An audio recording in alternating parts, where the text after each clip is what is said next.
కోల్కతాలోని Eden gardens మైదానం ఐపీఎల్లో కేకేఆర్ ఫ్రాంచైజీకి సొంత మైదానం అన్న విషయం తెలిసిందే. అయితే ఈ సీజన్లో ఆ జట్టుకు హోమ్ అడ్వాంటేజ్ అన్నదే లేకుండా పోయింది. ఇక్కడ ఆడిన 3 మ్యాచ్ల్లో ఓడింది. దీనికి కారణం అక్కడ పిచ్ అని కేకేఆర్ సారథి అజింక్య రహానే బహిరంగంగా అసంతృప్తిని వ్యక్తం చేశాడు.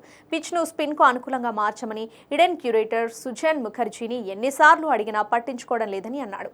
తాజాగా అక్కడ కేకేఆర్ లక్నో సూపర్ జెయింట్స్ చేతిలో 4 పరుగుల స్వల్ప తేడాతో ఓడిపోయింది.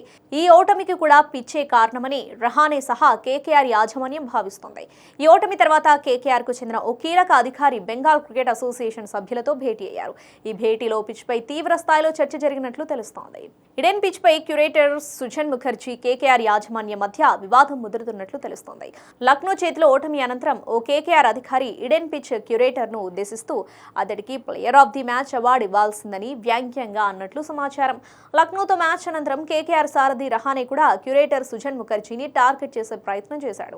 అయితే వివాదం పెద్దదవడం ఇష్టం లేక వదిలిపెట్టినట్లున్నాడు. ఇక పిచ్ విషయాన్ని పక్కన పెడితే ఈ సీజన్లో డిఫెండింగ్ ఛాంపియన్ గా బరిలోకి దిగిన కేకేఆర్ ఇప్పటివరకు ఆడిన 5 మ్యాచ్ల్లో 3 ఓడి పాయింట్ల పట్టికల్లో 6వ స్థానంలో ఉంది. అయితే కేకేఆర్ ఓడిన 3 మ్యాచ్లు హోమ్ గ్రౌండ్ ఈడెన్లో ఓడినవే కావడం విశేషం.